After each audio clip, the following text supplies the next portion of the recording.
Halo Sobat Spoiler, bagaimana kabarnya? Tentunya Millers doakan baik-baik saja. Jumpa lagi di channel Sektor Spoiler. Pada video kali ini, Millers akan bahas kelanjutan cerita dari Donghua series Solen 2, episode 135. Seperti biasa, Millers mau ingatkan lagi bagi Sobat Spoiler, karena video ini mengandung spoiler, Mimin sarankan untuk tonton dulu episode-episode sebelumnya, biar ngerti jalan ceritanya. Tapi buat Sobat Spoiler yang gak sabar dan udah siap dengerin kelanjutan ceritanya, langsung saja kita gas ke ceritanya.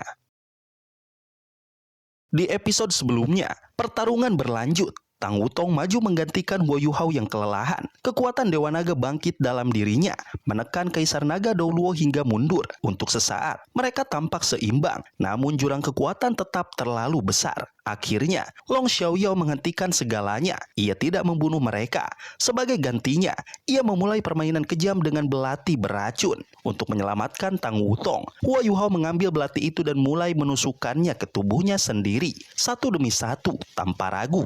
Setiap tusukan menggerogoti hidupnya.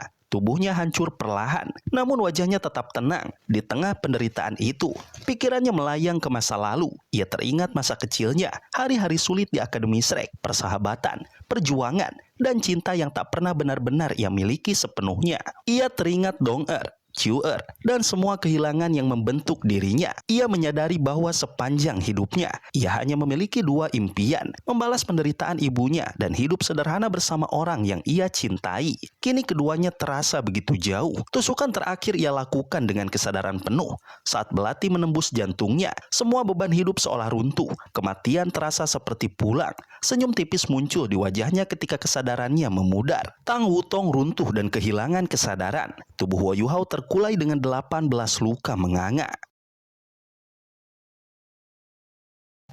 Di episode selanjutnya, energi hidup Huo Yuhao seolah telah lenyap. Namun Long Xiaoyao bergerak perlahan dan tenang. Ia menekan tangannya ke dada Huo Yuhao, dan garis-garis hitam dari luka-lukanya mulai memudar. Dalam waktu singkat, luka-luka itu menutupi darah dan berhenti mengalir. Sebuah manik putih muncul di tangannya dan dimasukkan ke mulut Huo Yuhao setelah memastikan kondisinya. Huo Yuhao berhenti kehilangan darah karena pengaruh pembekuan dari domain yang sunyi dan gelap. Seluruh luka di tubuhnya terlihat jelas oleh Kaisar Naga Douluo. 18 bekas tusukan tampak mengerikan, menjadi bukti dari penderitaan yang baru saja ia lalui. Senyum tipis muncul di wajah Long Xiaoyao. Ia memahami bahwa semua rasa sakit itu bukan tanpa tujuan. Pil naga yang diberikan kepadanya hanya bisa bekerja ketika seseorang berada dalam kondisi paling lemah dan nyaris di ambang kematian. Karena itulah Huo Yuhao harus melewati penderitaan tersebut. Long Xiaoyao sempat tergerak oleh keteguhan pemuda itu, bahkan hampir ragu untuk menyakitinya. Namun, keadaan dan tanggung jawab memaksanya untuk tetap melangkah. Dengan gerakan tangan yang terkontrol, Long Xiaoyao memutar tubuh Huo Yuhao. Luka-lukanya perlahan menutup seolah dijahit oleh kekuatan tak terlihat. Meski demikian, wajah Huo Yuhao tetap pucat akibat kehilangan darah yang sangat banyak. Pada saat itu, cahaya keemasan suram mulai menyebar dari pil naga di dalam mulutnya, membentuk lingkaran cahaya yang menjalar ke seluruh tubuhnya. Tang Wutong kemudian dibawa dan diletakkan di sisi Huo Yuhao.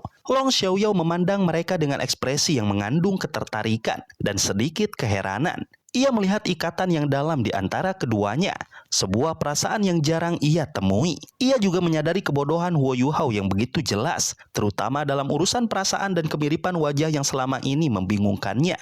Jika Huo Yuhao sadar, ia mungkin akan terkejut karena Long Xiaoyao ternyata memahami rahasia itu dengan sangat jelas. Jauh dari tempat itu, di istana Kekaisaran Kota Radian, Kekaisaran Matahari Bulan, Su Tianran duduk tenang di singgasananya yang dihiasi permata dan logam langka.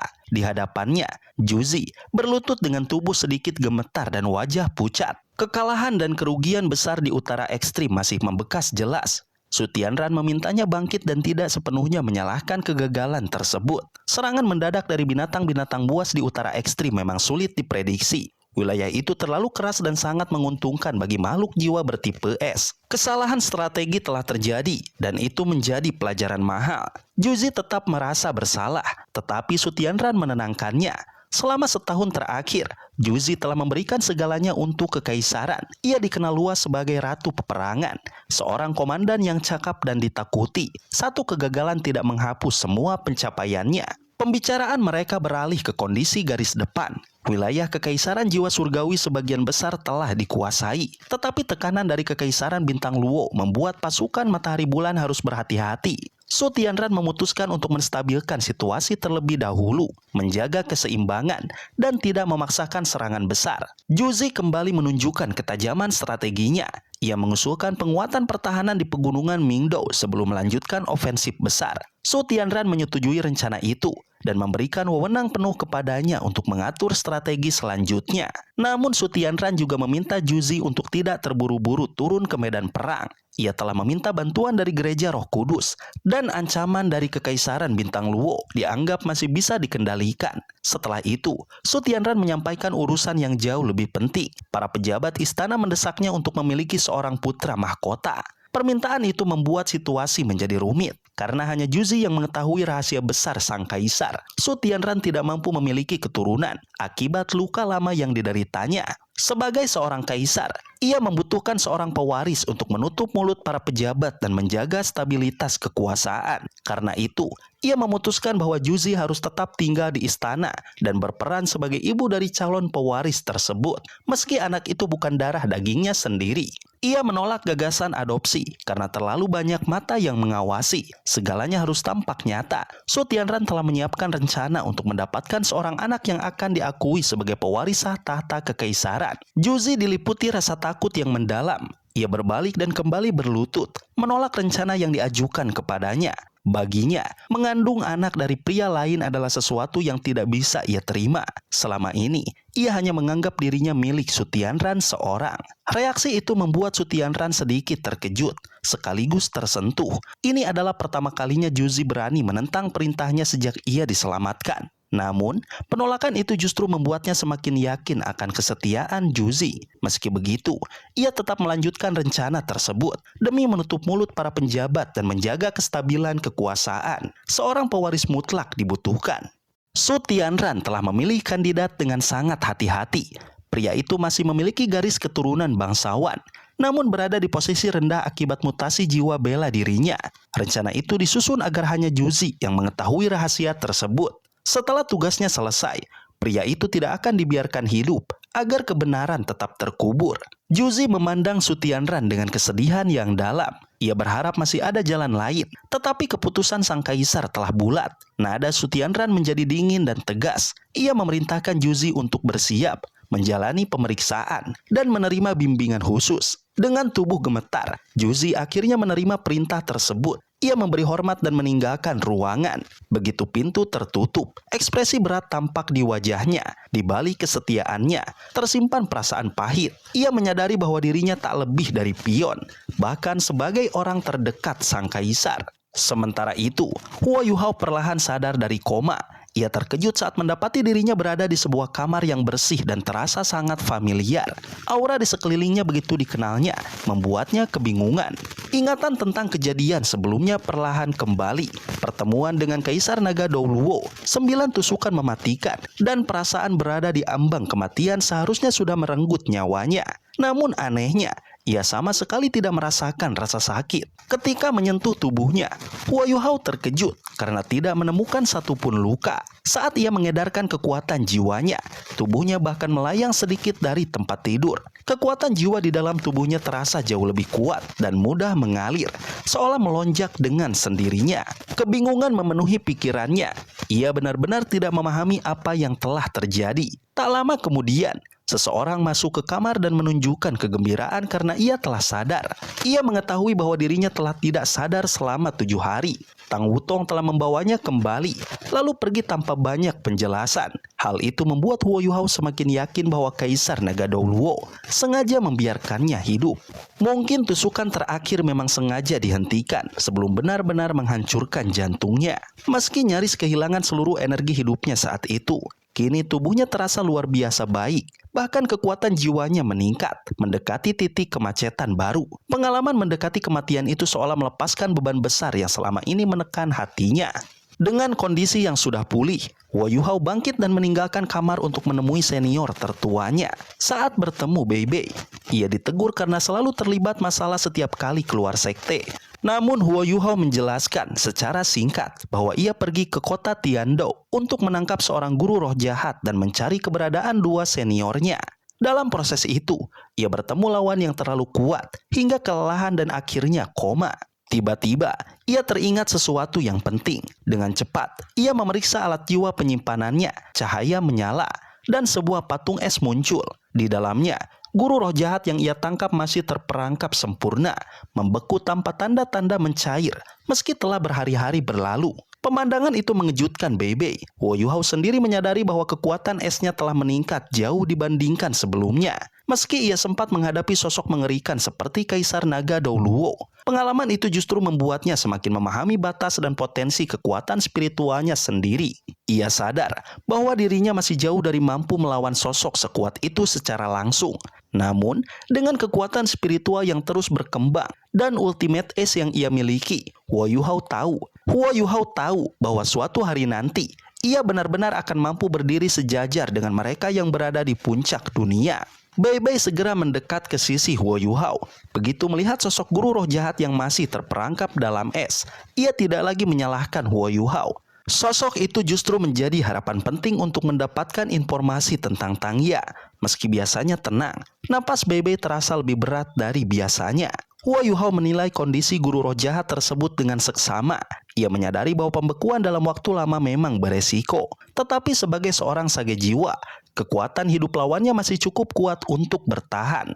Dengan keyakinan itu, ia mulai bertindak. Tangan kanan Huo Yuhao menekan patung es. Elemen es ditarik keluar dengan kendali yang sangat presisi. Ini adalah kali kedua ia mengedarkan kekuatan jiwanya sejak bangun dari koma. Kali ini, ia benar-benar menyadari perubahan besar dalam dirinya.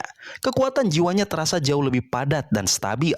Kekuatan spiritualnya juga meningkat drastis. Inti jiwanya terasa seperti menyatu dengan ruang di sekitarnya, dalam dan tak terukur, seolah mampu menelan segalanya. Es perlahan mencair tanpa meneteskan air. Elemen es menguap ke udara, membuat suhu ruangan berubah. Tak lama kemudian, wujud asli guru roh jahat pun terlihat. Tubuhnya masih utuh, meski fungsi-fungsi vitalnya belum sepenuhnya pulih. Saat es menghilang sepenuhnya, Huo Yuhao mengaktifkan jiwa bela diri nekromancer miliknya. Kekuatan gelap dan dingin mengalir ke tubuh guru roh jahat, merangsang jantung dan memaksa darah kembali mengalir. Dengan kendali yang hati-hati, Huo Yuhao memulihkan denyut jantung dan aliran darahnya, lalu perlahan membangkitkan kesadarannya.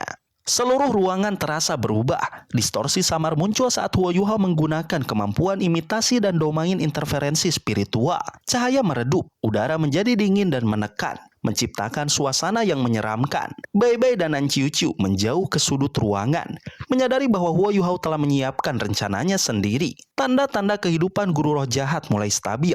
Detak jantungnya kembali teratur. Kesadarannya perlahan pulih. Huo Yuhao segera mengenakan jubah hitam dan membentuk tongkat sihir dengan permata tengkorak di ujungnya melalui kemampuan imitasi. Aura keabu-abuan berputar di sekelilingnya, membuat sosoknya tampak seperti penguasa kematian. Ketika guru roh jahat itu sepenuhnya sadar, pikirannya masih kabur. Ia hanya bisa merasakan tekanan luar biasa dari sosok di hadapannya. Aura nekromantik yang dipancarkan Huo Yuhao begitu kuat dan terasa sangat familiar bagi seorang penguasa jiwa jahat. Ia mengira sedang berhadapan dengan sosok berstatus Douluo yang memiliki otoritas tinggi. Huo Yuhao meniru aura gurunya, Electrolux, dengan sangat sempurna. Meski belum mencapai tingkat ilahi, tekanan yang ia ciptakan cukup untuk menekan mental lawannya. Guru roh jahat itu tidak mampu melawan, apalagi setelah menyadari bahwa sosok di hadapannya berasal dari otoritas tinggi gereja Roh Kudus. Huo Yuhao mulai menggali ingatan lawannya. Dengan memadukan tekanan spiritual dan sugesti, ia menembus pertahanan mental yang rapuh. Guru roh jahat itu tanpa sadar mengungkapkan kejadian terakhir yang ia alami, termasuk pengejaran terhadap seorang sage jiwa misterius, dan serangan es mendadak yang membuatnya kehilangan kesadaran. Untuk memastikan kebenaran, Huo Yuhao mengaktifkan api kontrol spiritual. Cahaya putih pucat muncul dan berubah menjadi api yang melayang di antara mereka. Api itu membakar langsung kesadaran, membuat guru roh jahat tenggelam dalam kondisi setengah sadar. Dalam keadaan ini, Ia tidak mampu menyembunyikan apapun. Identitas, misi dan perannya di Kekaisaran Jiwa Surgawi pun terungkap. Ia bertugas membantu Douluo Mimpi Buruk mengawasi wilayah, serta mengumpulkan sumber daya bagi Kekaisaran Matahari Bulan. Seluruh tindakannya berada di bawah perintah langsung Douluo Mimpi Buruk. Akhirnya, Huo Yuhao mengajukan pertanyaan terpenting. Keberadaan dua nyonya suci menjadi tujuan utama interogasi ini. Bei Bei yang berdiri di sudut ruangan tanpa sadar mengepalkan tangannya. Jawaban atas pertanyaan ini akan menentukan langkah mereka selanjutnya dan nasib orang-orang yang mereka cari. Chu Yanwei yang merupakan guru roh jahat itu masih berada dalam keadaan setengah sadar ketika informasi penting itu terungkap. Dari dua nyonya suci, satu berada di garis depan pertempuran, sementara yang lain mengalami masalah besar dan ditahan di markas utama. Informasi itu menjadi titik balik yang sangat penting. Namun sebelum lokasi markas bisa dijelaskan lebih lanjut, tubuh Chu Yanwei tiba-tiba bereaksi aneh. Matanya membelalak, tubuhnya bergetar hebat, lalu mengembang dengan kecepatan yang mengerikan. Huo Yuhao segera menyadari bahaya besar yang akan terjadi. Ia bergerak secepat kilat, menarik Bei Bei dan Nan Qiu Qiu menjauh sambil mengaktifkan jiwa bela diri kalajengking permaisuri Giok S untuk menekan tubuh Chu Yanwei dan memperlambat ledakan. Ketiganya melesat keluar ruangan tepat waktu. Ledakan dahsyat menghancurkan kantor Bei Bei hingga rata dengan tanah. Kekuatan ledakan menyembur ke langit, membentuk awan keabu-abuan yang beracun dan berbahaya. Tanpa ragu, Huo Yuhao segera bertindak. Ia memanggil badai es yang kuat, melepaskan kekuatan ultimate es-nya ke udara. Ribuan kepingan salju menyapu awan beracun itu, membekukannya sebelum racun sempat menyebar. Dengan kendali presisi, ia memadatkan kabut tersebut menjadi bola es raksasa dan menyimpannya ke dalam alat jiwa penyimpanan, memastikan tidak ada bahaya tersisa. Ledakan itu mengguncang seluruh sekte Tang. Para senior segera berkumpul setelah merasakan gelombang kekuatan yang besar. Untungnya, Huo Yuhao tidak mengalami luka apapun. Ia segera menyadari bahwa Chu Yanwei telah dipasangi kutukan tingkat tinggi oleh penguasa gereja Roh Kudus. Kutukan itu tertanam langsung pada jiwa dan asal spiritualnya, dan akan aktif begitu rahasia penting hendak diungkap, menyebabkan ledakan dari dalam tubuhnya sendiri. Kutukan semacam itu hanya mungkin dipasang oleh titel Douluo. Fakta ini menunjukkan bahwa markas gereja Roh Kudus menyimpan rahasia besar yang dijaga dengan cara paling kejam. Meski demikian, tujuan utama mereka telah tercapai. Keberadaan Tang Ya akhirnya terungkap dengan jelas. Ia berada di garis terdepan Kekaisaran Jiwa Surgawi. Sementara itu, Ma Xiaotao ditahan di markas dan berada dalam kondisi berbahaya karena api jahat di dalam tubuhnya tak lagi bisa ditekan sepenuhnya. Jika dibiarkan, ia bisa kehilangan kendali dan melakukan hal-hal yang tidak pernah ia inginkan. Informasi itu membuat suasana menjadi berat. Semua anggota inti sekte Tang berkumpul, termasuk Susansi, Jiang Nanan, Xiao Xiao, He Chaito, Ji Juechen, dan Jing Zian. Kegembiraan karena Huo Yuhao telah sadar bercampur dengan ketegangan akibat kabar yang baru diterima. Bagi Bei Bei, ini adalah informasi paling jelas tentang Tang Ya sejak lama. Keinginan untuk segera menyelamatkannya begitu kuat, tetapi kenyataan jauh lebih rumit. Garis depan Kekaisaran Jiwa Surgawi dijaga ketat oleh Legiun Insinyur Jiwa Kekaisaran Matahari Bulan dan para guru roh jahat Gereja Roh Kudus. Selain itu, sekte Tang sedang berada pada tahap perkembangan yang sangat penting. Kegagalan dalam misi ini bisa berdampak besar pada masa depan sekte. Meski penuh resiko, tekad para anggota sekte Tang tidak tergoyahkan. Bagi mereka, keberadaan sekte Tang sendiri tidak bisa dipisahkan dari Tang Ya.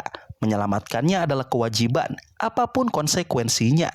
Namun keputusan besar ini tidak bisa diambil secara sepihak. Langkah tersebut berpotensi menyeret Akademi Shrek ke dalam perang besar, sesuatu yang akan mempengaruhi seluruh benua.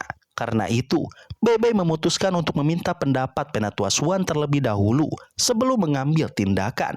Setelah itu, Huo Yuhao kembali ke kamarnya untuk membersihkan diri dan berganti pakaian.